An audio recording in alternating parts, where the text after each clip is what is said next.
The New Orleans Pelicans fall to the Miami Heat 124-98. I'm Chaz. That's Chris. That's Ross. Let's talk about it. First took away. That's what this. Get your money's worth. Four NFL teams, two conference championship games, and only a few shots to win big on the playoffs with DraftKings Sportsbook, an official sports betting partner of the NFL. Counting down to Super Bowl 57, new customers can bet just $5 to get 200 in free bets instantly. Not a new customer? You can feel the conference championship thrills with stepped-up same-game parlays. Take your shot at an even bigger NFL payout and boost winnings with each leg you add up to 100%. Download the DraftKings Sportsbook app and use code BOOT. New customers can bet $5 on the conference championships and get 200 in free bets instantly only at DraftKings Sportsbook with code BOOT, B-O-O-T. So, guys, how do you feel?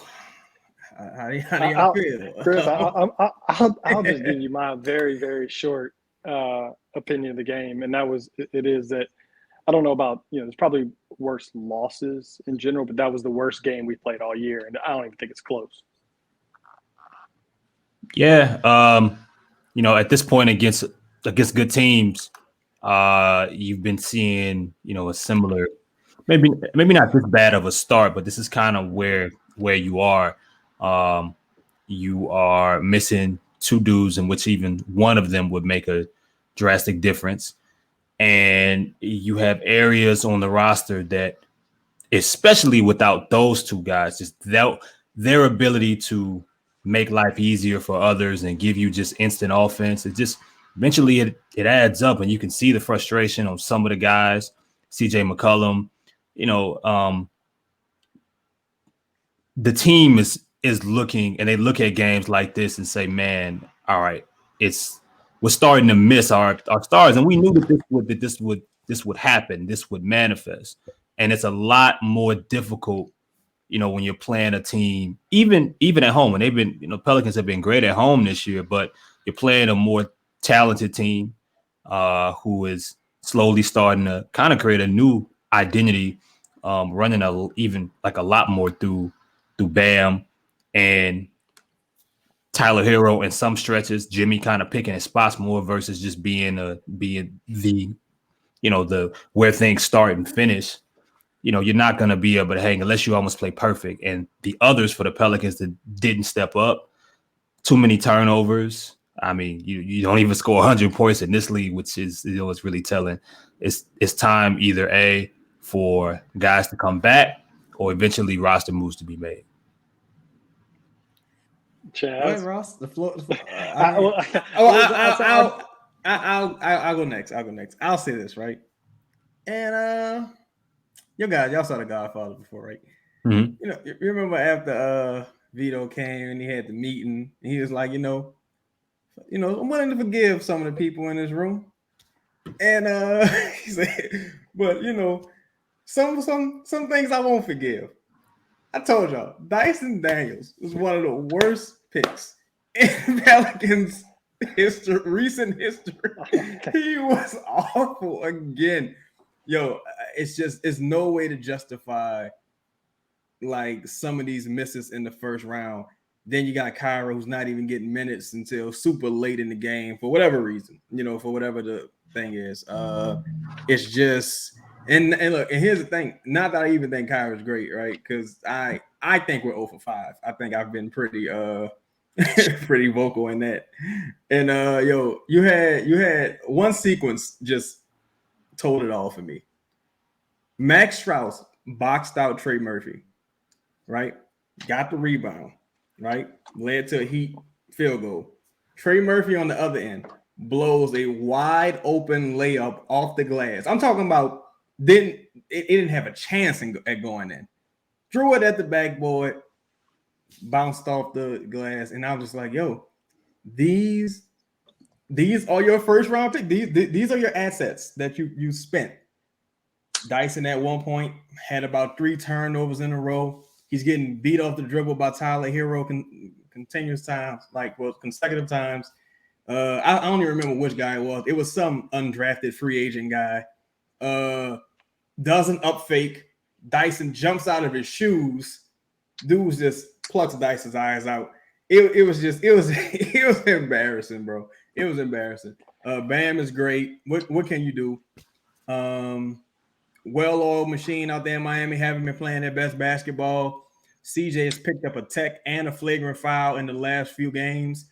Clearly frustrated, clearly upset. What he's upset at, I don't know, because Brandon seems to be smiling on the sideline. He isn't upset. So who's ever upset, it's not contagious. So we'll see. Yeah, look, I'm not. It's hard for me to beat up. I know there are expectations now. It's hard for me to beat up the young guys too much.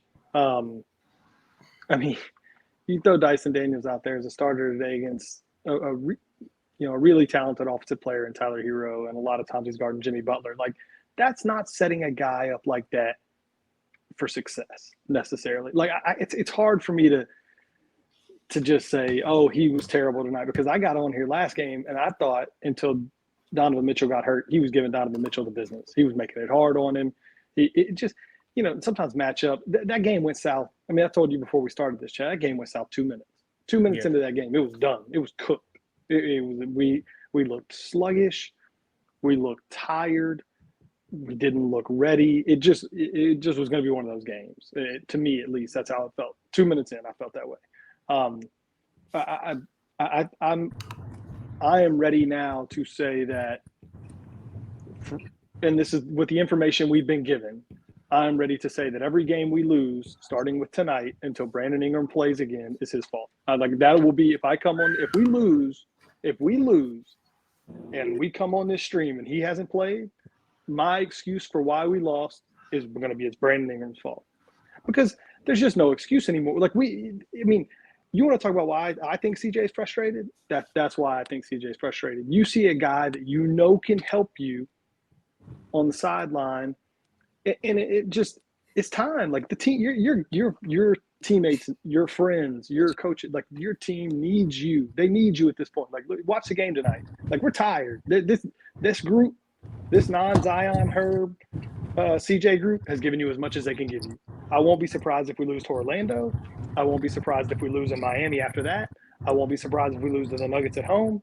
I won't be surprised if we lose to the T-Wolves at home. This team needs reinforcements, and they need them now, today. Five, how do you feel about the game? You were at the game. Hate to bring you in on that point, but how do you feel about the game? You were there. You put eyes on the product. You saw what was happening. Yeah, it just looked like they were gassed. It looked like they weren't prepared. And in the interview, Willie Green was pretty candid about it. He said it's his fault. He didn't prepare the guys enough to come out ready to play. And Miami's a really, really, now he didn't say this part, but Miami's a smart team.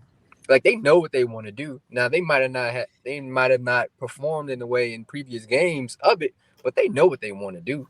And what they like. They play pretty much the same way all the time. They're gonna try to stop you. They're gonna try to slow you down. They're number 2 in defensive rating, points per game. Right?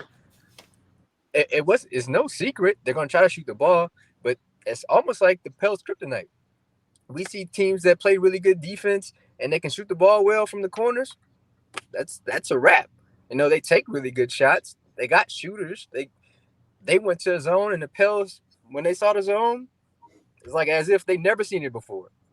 Never seen it before. Like, yeah, it's every game. It's the same thing. But I figured the team would probably lose this game, but I didn't think they would come out with this kind of effort. But I kind of agree with Ross in the sense, like, yeah, it's time for some reinforcements.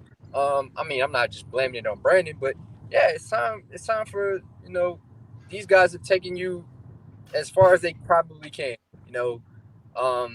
You can't keep surviving. No, and this is no disrespect to Najee at all. You can't survive with Najee being your, sometimes second leading scorer every night. You just can't. You can't. Right.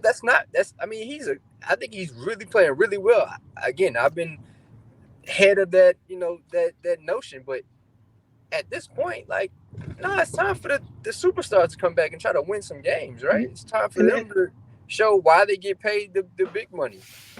And I'll let you go, Chris, but I just want to echo that, because we've been super complimentary at Najee, and I said that to you, Chaz, a second ago. It's like, I don't want to sit here and beat up on the guys that are out there playing because I think they've given you all they can give you. Najee was the third, second or third guy off the bench 3 weeks ago, and now like the expectation, like we've pushed it as far as it can go with role players. Like it's time for the stars to step back up, and it's not those guys' fault. It really isn't. Well, yeah, I agree, right? I do think in like Najee's case, particularly Devontae Graham, guys like that, I think those are some of like the older guys, but Najee's giving you everything he possibly could. But the fact that he's in this position, it's like it speaks volumes to you're only a deep team when your guys are healthy, when your top two guys are healthy. The minute they aren't healthy, you're no longer a deep team. CJ, JV, we saw CJ go down a little bit. You guys concerned about CJ? His body's starting to kind of wear down a little bit. He's playing heavy minutes. He's bearing a lot of the scoring burden. Are y'all concerned about him? Maybe you might want to rest him, in some of these games that may appear to be unwinnable. I think, what's interesting for me, like the team is kind of following the script that I thought that they would follow without their top two guys after like the first 15 games of the year to where they would beat mediocre and bad teams. I've been saying that repeatedly. And I mean, look, like Five said, eventually, you run into a part. I think missing your first, your best two players and another starter and Herb matters, like, of course. But I think it's the fact that you can tell that this current group, without Zion, without BI, even without Herb to an extent, they're missing creators. They're missing people that can they can bring you instant offense. They can do more things off of the dribble. They can take some of the responsibility out of CJ, out of Jonas's hands, and it puts more, I guess, attention on the rookies that we're speaking about, depending on how you look at them. None of them are creators. They're not self-creators. Should they be doing more in playing more to their strengths than they are right now? Probably so. But even them, even Trey, even Dyson, neither of those guys at this point in their career are creators. They're not individual creators. They play best when they are surrounded by people they're connectors. And in Trey's spot, he's supposed to be and is still your best shooter on your team. Slasher, shooter, guy that can get his own in transition, that kind of thing. But outside of that, you're not looking at at a high level or a high amount of individuals that can create their own. Najee in some strengths is able to do it as well. But I mean, again, even that runs its course.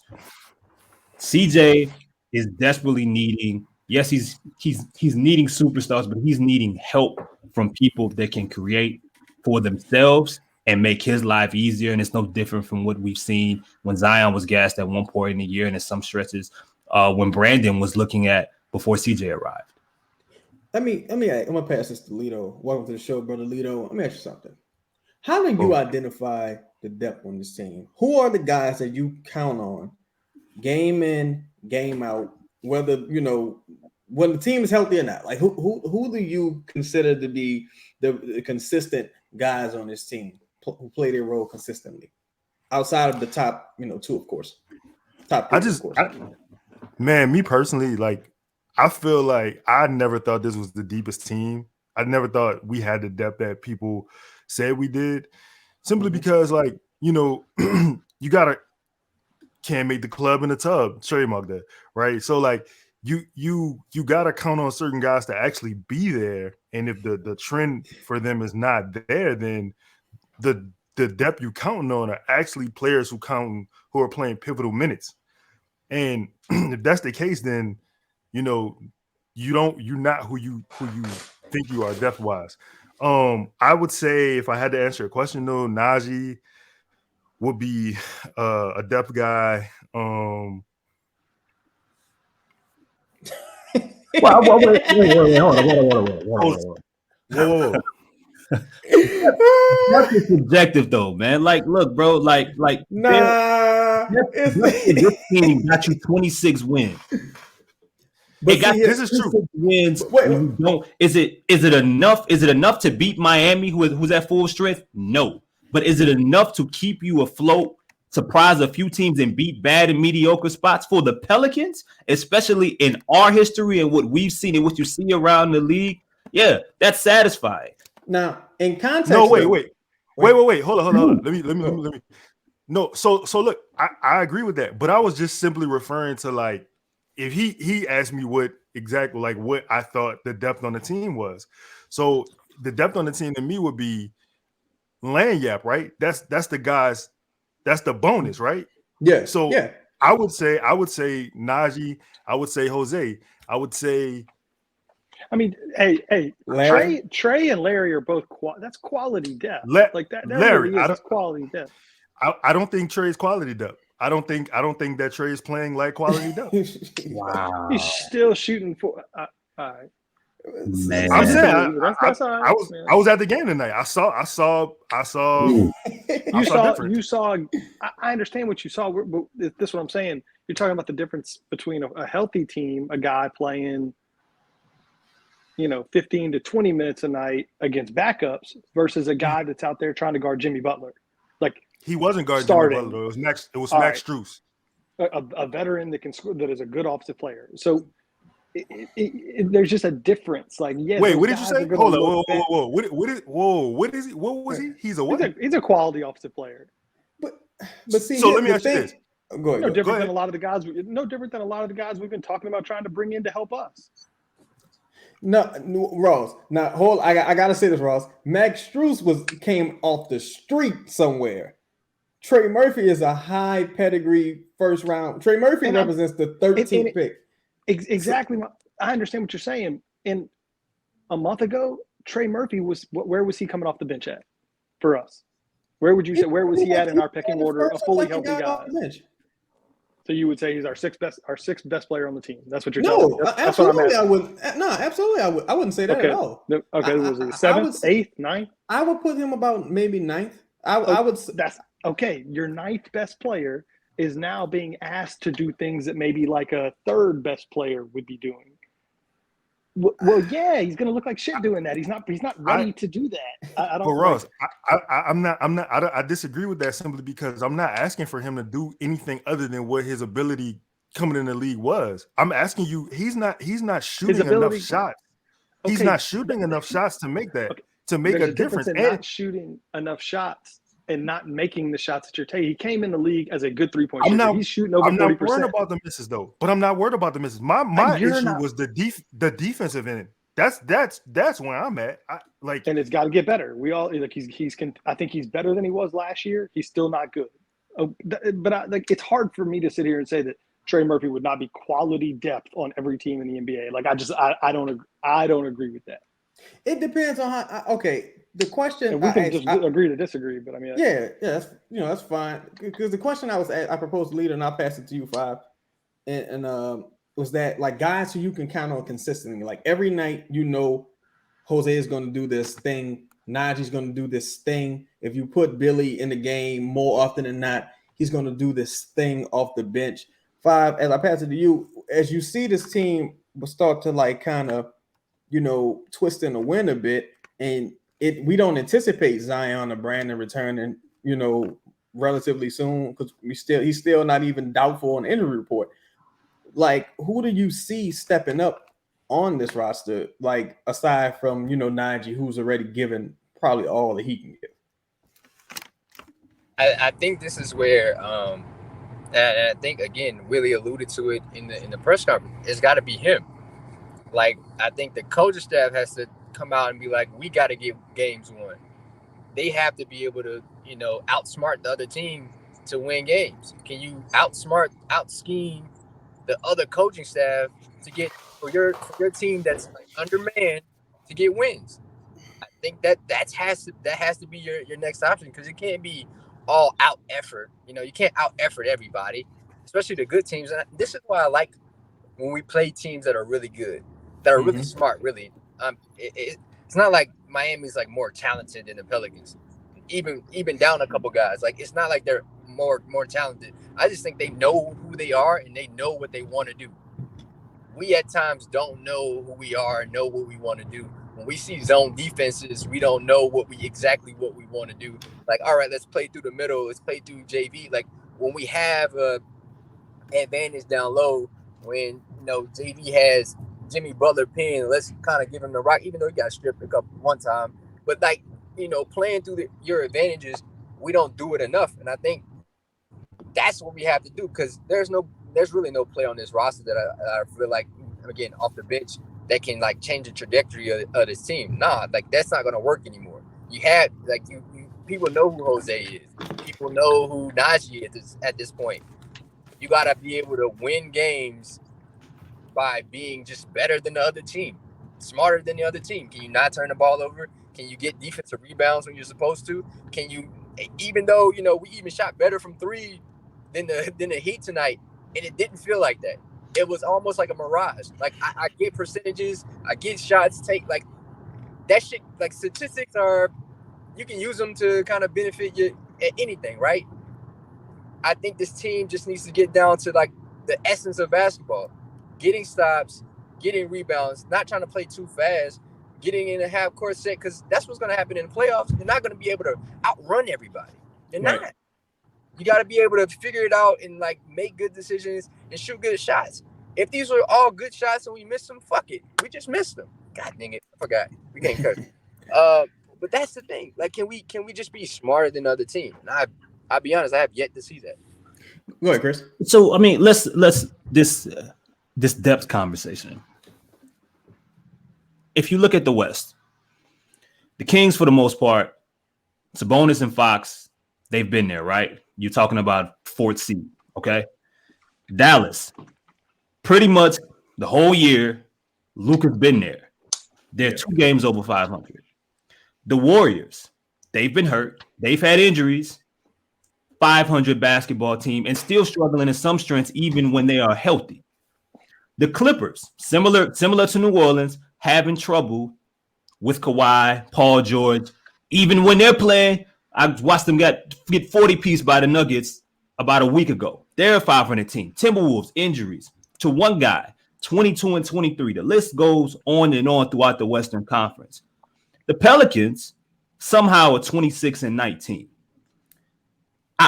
I struggle how, even if you don't view that as a deep team, I struggle how a team that doesn't have some semblance of good depth survives that. And we're talking about some teams that I just named that have had their superstars, had their stars available, haven't done as well as the Pelicans. When the Pelicans had one of the toughest strengths of schedules to start the year. I'm not saying. I just put out a video yesterday about what I would like them to do at some point, what they obviously need to address, since we haven't gotten a chance to see what we wanted to from the trio. But I struggle with, even if it's not the depth that certain people want to see in regards to maybe your idea of what this player should do or should look like is different from how I view it or the next person. I don't see how we could at least say, all right, everything considered, all the games that's missed, this team should not be 26 and 19 when you look at the rest of the Western Conference. I'll say this as it pertains to that, because in context, it took Zion playing an MVP caliber basketball for the majority of that stretch to get to this record. So when I say depth, I'm talking about both of them guys being out. I'm saying take Zion out too. I'm talking about CJ and the crew. CJ and what you got here. CJ's been admirable. But all right, I'll say this for tonight. All right, this is just tonight. And the thing is, like, this is not an isolated incident, right? Trey Murphy tonight, right?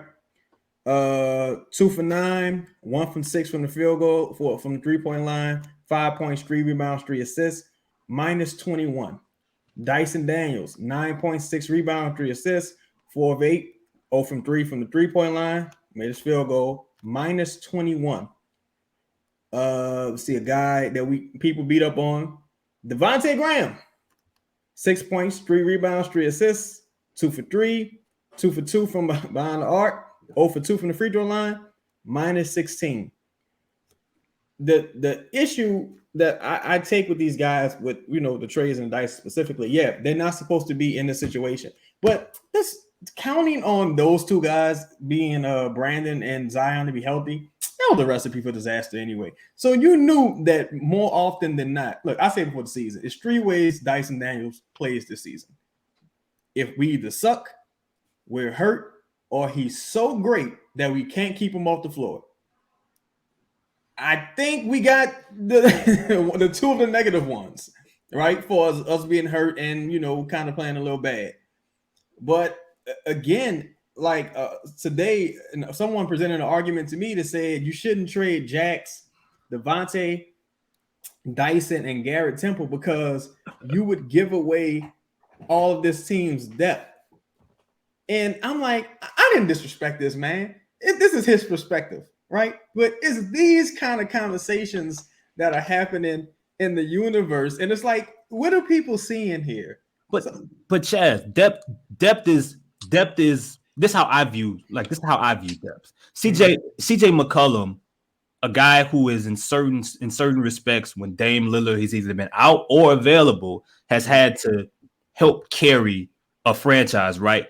Right. He's your third best player. Mm-hmm. So you lose your first 2 best guys and you get a chance to throw him out there, a guy who's averaged 20 points per game for his career, and put him in a familiar spot, and you have an opportunity to win games or to be in games. The same with Jonas Valanciunas, a guy who can give you 15 and 10 if you allow him to shoot the ball more than 10 times a game. His attorney's in the building. Those are the kind of things that I look at when I talk about depth. It's beyond just disappointing guys deep. Rookies. How many times deep do you go? Like that, I agree.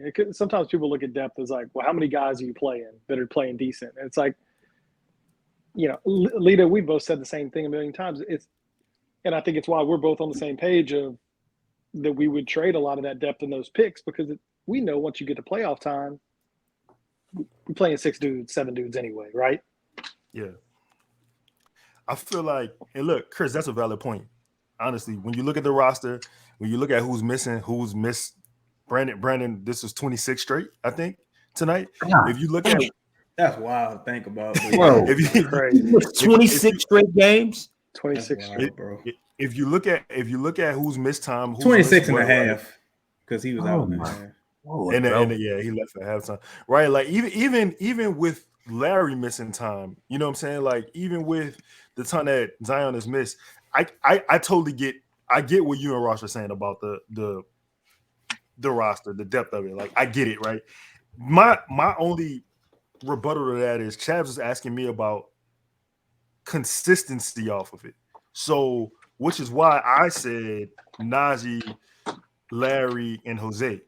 And I'm not knocking Trey as far as like his talent, but I can't count him as being consistent yet.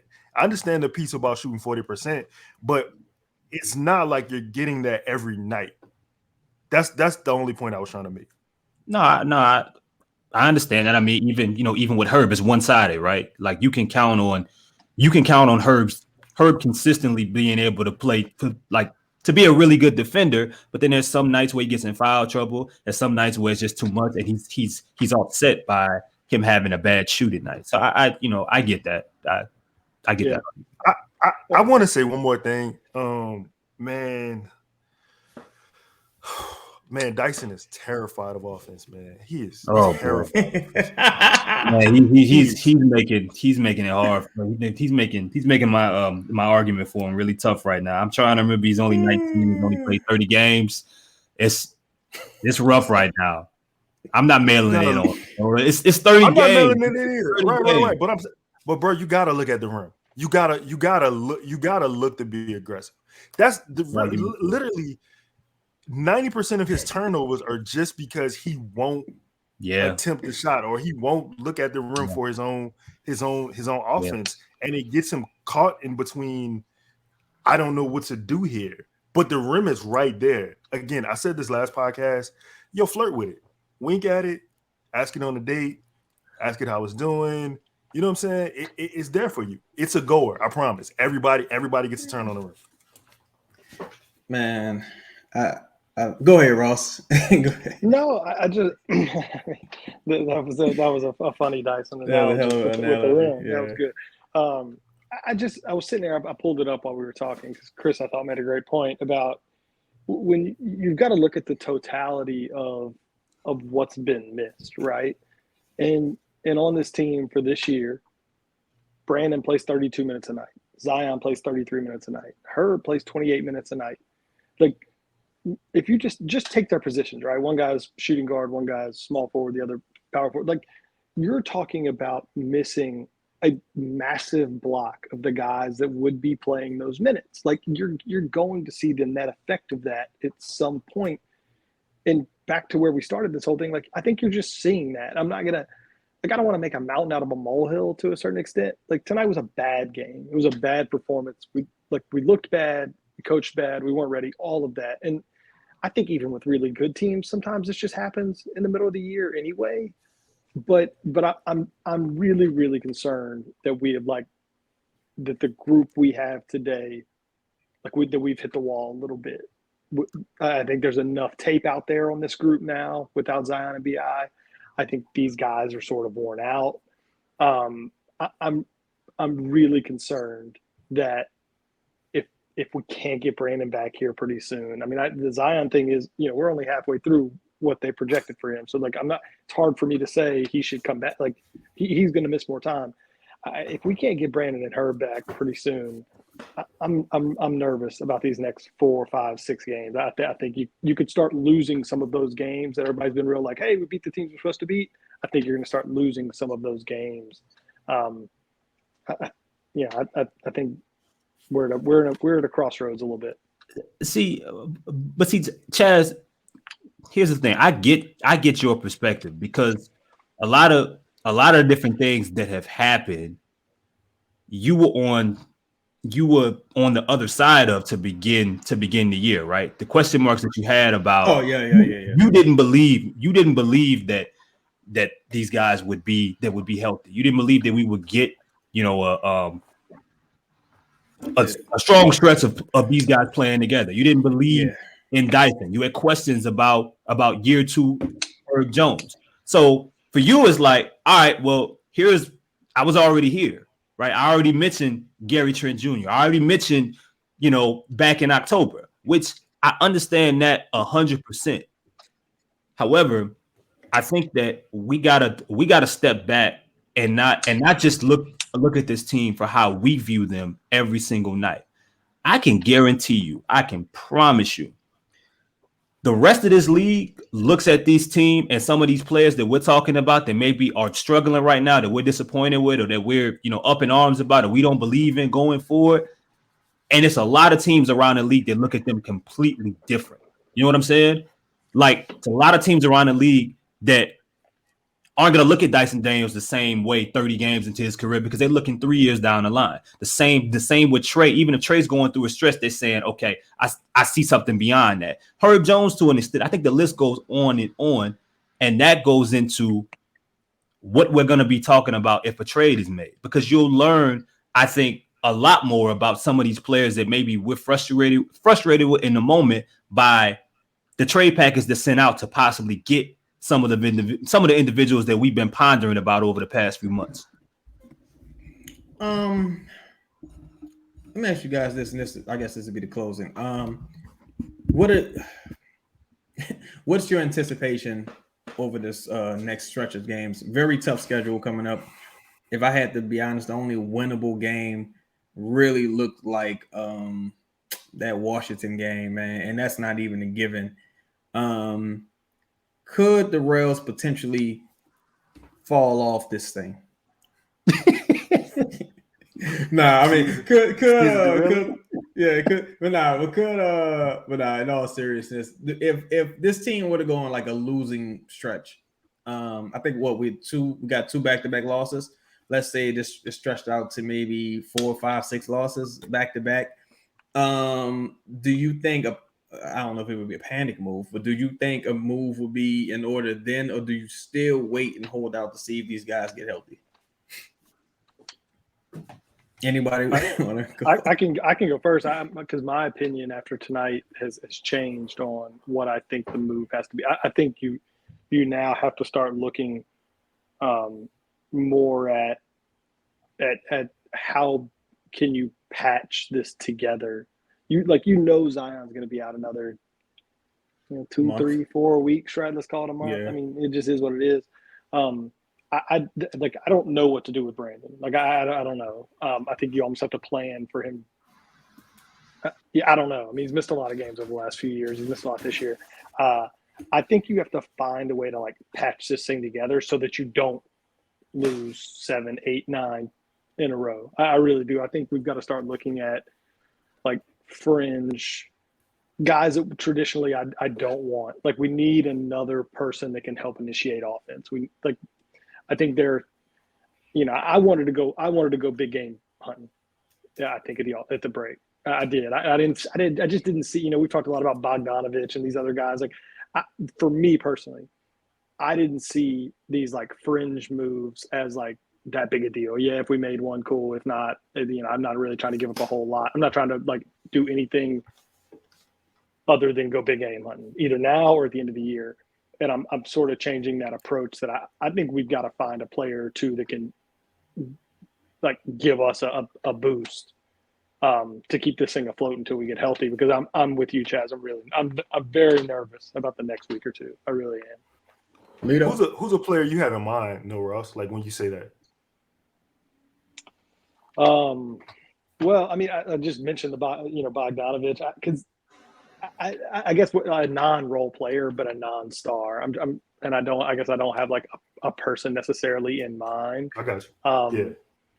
But a guy like a good example would be like Fred VanVleet.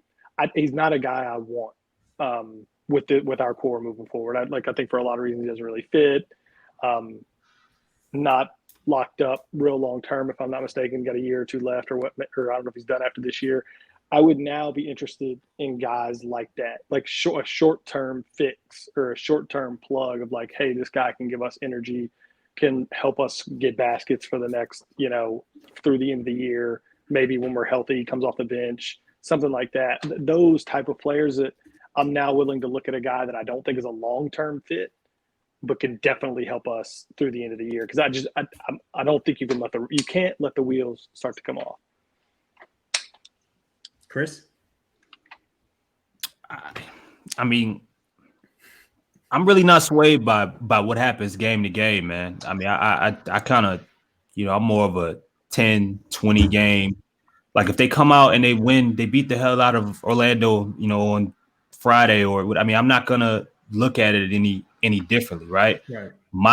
My whole thought was, in the beginning, the only reason I disagree with people that thought that they should be more aggressive is because I wanted to at least give it an effort to see exactly what would fit around your trio. I didn't think, we haven't gotten a chance to see that yet. Even we might add players without being able to know what that looks like. But now you're entering. I didn't know the Western Conference would look like this either. I didn't know that you would be in the third seed at this point. If the Kings win today, the fourth seed, I wouldn't have. So now I think things have changed. But at the end of the day, you have the assets to go and make a move. OG Anunoby is my favorite, but Gary Trent Jr. is fine. Malik Beasley is fine in the strength. Naz Reid is fine.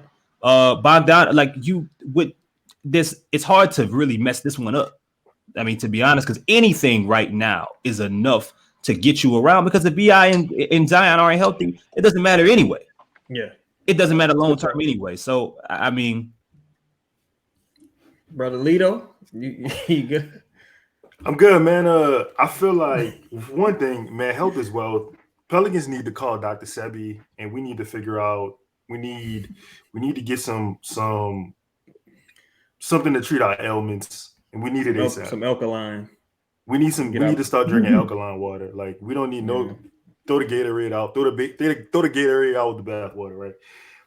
All right, listen, Jax, Temp, DG, and or Kyra are players on the roster that I don't either Willie doesn't trust or doesn't think, in my opinion, he doesn't think they are, well, besides DG, because he loves DG, but are players that I don't think you need to make a big splash. I think you just need to fill seminal holes, upgrade those spots, that will keep you afloat while Brandon and Zion or rehabbing, so to speak. Because at some point, also, you're gonna have to give Jonas and CJ some rest. You're gonna have to, because you're running them into the ground. So that's you fill these spots with players who can come in, get a bucket, play defense. Like I believe we should, and I feel like I've said this from the beginning. I think we should make a move. Like you have F those picks. That's my war cry. It's a song I sing. I go to bed at night. I wake up in the mirror and I say F those picks. It's the first thing I say in the morning, right? Like I just believe like you have them, bro. And you have them for a reason. And eventually they spoil. The roster spots spoil, like the weight of it spoils, right? Like at some point it's just gonna become a pipe dream. So get off it while it's hot, right? So yeah, man. I think wow, that's crazy. I think that you could I do think there's obvious holes in the roster, in my opinion, and those spots should be upgraded. Right. Hey, eventually picks become players, and those players sometimes become Dyson Daniels. This podcast is sponsored by the Burrs Law Firm, the official injury lawyers of Boot Crew Media, located at 918 Porter Street by the Superdome. Give them a call at 504-523-5413. If you or someone you know has been involved in an accident, be sure to mention we sent you. Burrs Law Firm, the official injury lawyers of Boot Crew Media. I hope Brandon and Zion call them. That's been today's show, guys. Please be sure to like, comment, and subscribe. Hit the bell notification if you haven't already. Pelicans lost again. I'm Cheddar Chaz. That's Chris. That's Ross. That's Lito. We out.